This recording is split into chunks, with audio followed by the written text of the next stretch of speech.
ಈ ದಿನ ನಾವು ಬೆಳಗಿನ ಯೋಗ ತರಗತಿಯನ್ನು ನಾಗಮಂಗಲದ ಸ್ವಾಸ್ಥ್ಯ ಮಾರ್ಗದರ್ಶಿಗಳು ಈ ಭಾಗದ ಯೋಗ ಶಿಕ್ಷಕರು ಆದಂತಹ ಶ್ರೀಯುತ ಲಕ್ಷ್ಮಣಜಿರವರ ಒಂದು ಬೆಳಗಿನ ಯೋಗ ತರಗತಿಯಲ್ಲಿ ಮಾಹಿತಿಯನ್ನು ಪಡ್ಕೊಳ್ತಾ ಇದ್ದೇವೆ.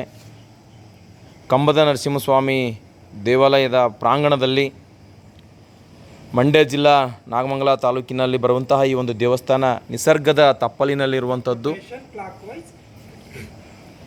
ಹಾಗೆಯೇ ಕೆರೆಯ ಮಧ್ಯಭಾಗದಲ್ಲಿ ನಿಸರ್ಗದ ತಪ್ಪಲಿನ ಮಡಿನಲ್ಲಿ ನಿರ್ಮಾಣಗೊಂಡಂಥ ಈ ದೇವಸ್ಥಾನ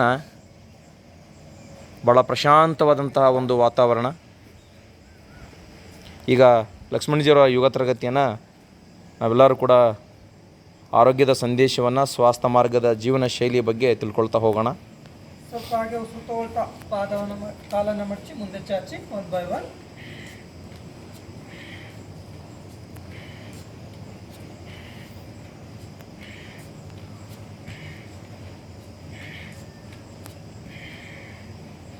ವಾಪಸ್ ಸ್ವಲ್ಪ ಸೊಂಟದ ಭಾಗ ಸಡಿಲಿಕೆ ಮಾಡ್ಕೊಳ್ಳೋಣ. ನಿಧಾನವಾಗಿ ಸೊಂಟದ ಭಾಗವನ್ನು ತಿರುಚಿ 1 2 3 4 5 6 7 8 9 10.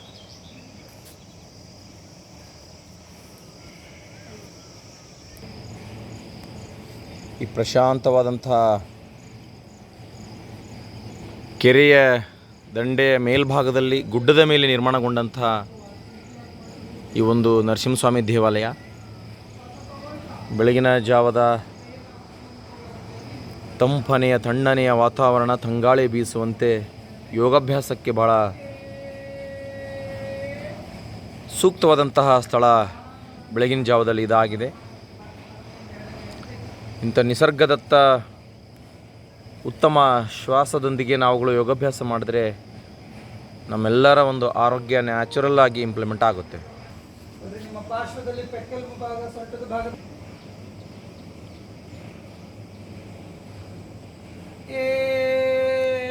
ಉಸಿರು ತಗೊಳ್ತಾ ಮಧ್ಯಭಾಗ ಕೈಯನ್ನು ಮೇಲ್ಮುಖವಾಗಿ ಜಗ್ಗಿ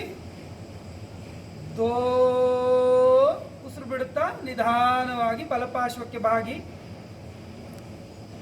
ಬಲಗೈಯಿಂದ ನಿಮ್ಮ ಎಡಗೈಯನ್ನು ಜಗ್ಗಿ ನಿಮ್ಮ ಎಡತೋಳು ನಿಮ್ಮ ಕಿವಿಗೆ ಹೊಂದಿಕೊಂಡಂತೆ ಇರಲಿ. ಮತ್ತೆ ಶ್ವಾಸ ತಗೊಳ್ತಾ ಮಧ್ಯ ಕೈಗಳ ಮೇಲ್ಮುಖ ಶ್ವಾಸ ಹೊರ ಆಗ್ತಾ ಎಡಕ್ಕೆ.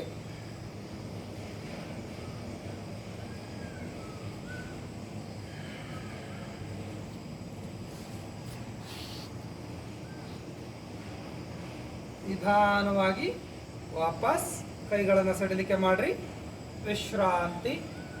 ನಿಮ್ಮ ಎರಡೂ ಪಾರ್ಶ್ವದಲ್ಲಿ ಪೆಕ್ಕೆಲುಬು ಭಾಗದಲ್ಲಿ ಆಗಿರುವಂತಹ ಸಡಿಲಿಕೆಯನ್ನು ಗಮನಿಸ್ಕೊಳ್ಳಿ.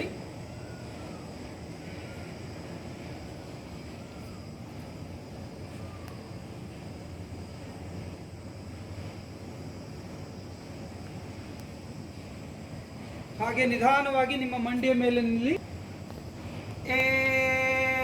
ಶ್ವಾಸ ತಗೊಳ್ತಾ ನಿಧಾನವಾಗಿ ಬೆನ್ನನ್ನು ಹಿಂದೆ ಬಾಗಿಸಿ.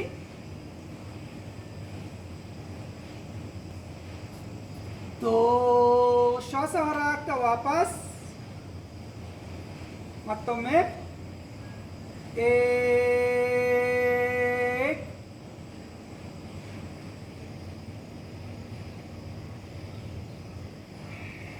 दो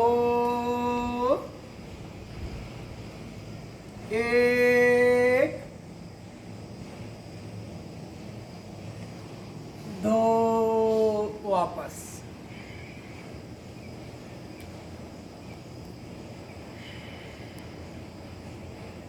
ಈಗ ಪಾರ್ಶ್ವಕ್ಕೆ ಬಾಗಿದ್ದೀವಿ, ಎರಡು ಪಾರ್ಶ್ವಗಳಿಗೆ ಸಮಾನವಾಗಿ ಹಿಂದೆ ಬಾಗಿದ್ದೀವಿ. ಇದಕ್ಕೆ ಪರಿಪೂರಕವಾಗಿ ಮುಂದೆ ಬಾಗಿ ಮಾಡುವಂತಹ ಅಭ್ಯಾಸವನ್ನು ಮಾಡೋಣ. ನಿಮ್ಮ ಬಲಗೈಯನ್ನು ಮುಷ್ಟಿ ಮಾಡಿ, ಶಶಾಂಕಾಸನ ವೇರಿಯೇಷನ್. ಬಲಗೈ ಮುಷ್ಟಿ ಮಾಡಿ, ನಿಮ್ಮ ಎಡಗೈಯಿಂದ ನಿಮ್ಮ ಮಣಿಗಂಟನ್ನು ಹಿಡಿದುಕೊಳ್ಳಿ. ಉಸಿರನ್ನು ತೆಗೆದುಕೊಳ್ತಾ ಎದೆ ಭಾಗವನ್ನು ಒಪ್ಪಿಸಿ, ಉಸಿರನ್ನು ಹೊರಹಾಕುತ್ತಾ ನಿಧಾನವಾಗಿ ಮುಂದೆ ಬಾಗಿ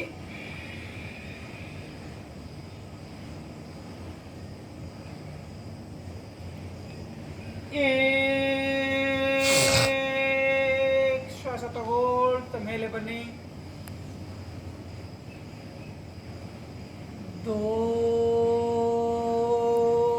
ಶ್ವಾಸ ಹೊರಗ್ತಾ ನಿಧಾನವಾಗಿ ಮುಂದೆ ಬಾಗಿ.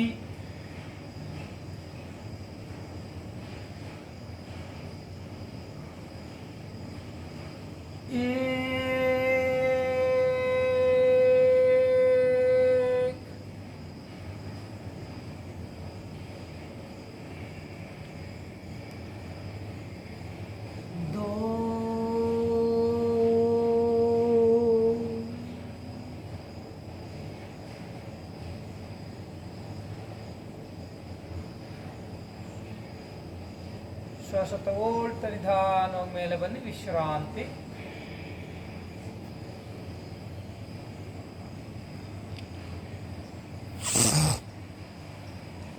ಸ್ಥಿರವಾದಂತಹ ಗಾಳಿ ನಗರಗಳ ಮಹಾನಗರಗಳಂತಹ ಪ್ರದೇಶಗಳಲ್ಲಿ ದೊರೆಯೋದು ದುರ್ಲಭ ಆಗಿದೆ. ಏನೋ ಪ್ರಕೃತಿಯನ್ನ ನಾವು ಉಳಿಸ್ಕೊಳ್ತಾ ಹೋದ್ರೆ, ರಕ್ಷಣೆ ಮಾಡ್ತಾ ಹೋದ್ರೆ, ಗ್ರಾಮೀಣ ಪ್ರದೇಶಗಳಲ್ಲಾದರೂ ಕೂಡ, ಇಂಥ ಬೆಟ್ಟಗುಡ್ಡಗಳಲ್ಲಾದರೂ ಕೂಡ ಒಳ್ಳೆಯ ಉತ್ತಮವಾದಂತಹ ಸೇವನೆಗೆ ಯೋಗ್ಯವಾದಂತಹ ಆಮ್ಲಜನಕವನ್ನು ನಾವು ಪಡಿಬಹುದು. ಇಲ್ಲ ಅಂತ ಹೇಳಿದ್ರೆ, ಈಗ ಹೇಗೆ ನೀರಿನ ಎಲ್ಲ ಮೂಲಗಳನ್ನು ಕಲುಷಿತಗೊಳಿಸಿ ಪ್ಯಾಕ್ಡ್ ವಾಟರ್ಸ್ಗಳನ್ನು, ಪ್ಯೂರಿಫೈಡ್ ವಾಟರ್ಸ್ಗಳನ್ನು ಹೇಗೆ ದುಡ್ಡು ಕೊಟ್ಟುಕೊಂಡು ಸೇವನೆ ಮಾಡೋಂಗಾಗಿದೆಯೋ, ಹಾಗೆ ಮುಂದಿನ ದಿನಗಳಲ್ಲಿ ನಾವು ಗಾಳಿಯನ್ನು ಕೂಡ ಪ್ರಿಸರ್ವ್ ಮಾಡಿ ಇಟ್ಕೊಂಡು ಸೇವನೆ ಮಾಡುವಂಥ ಅನಿವಾರ್ಯತೆಗೆ ತಲುಪಬೇಕಾಗುತ್ತೆ. ಸೊ ಹಾಗಾಗಿ ಇವತ್ತು ವಿಶೇಷವಾಗಿ ಪ್ರಾಣಾಯಾಮಗಳಿಗೆ ಆದ್ಯತೆಯನ್ನು ಕೊಡೋಣ.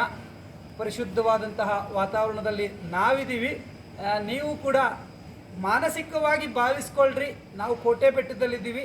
ಕೋಟೆ ಬೆಟ್ಟದ ತಪ್ಪಲಿನಲ್ಲಿ, ಪ್ರಕೃತಿಯ ಮಡಿಲಿನಲ್ಲಿ ನಾವು ಉಸಿರಾಟವನ್ನು ಮಾಡ್ತಾ ಇದ್ದೀವಿ. ನಾವು ಸೇವಿಸ್ತಾ ಇರುವಂತಹ ಗಾಳಿ ಪರಿಶುದ್ಧವಾಗಿದೆ ಅಂತ ಭಾವಿಸ್ಕೊಳ್ರಿ.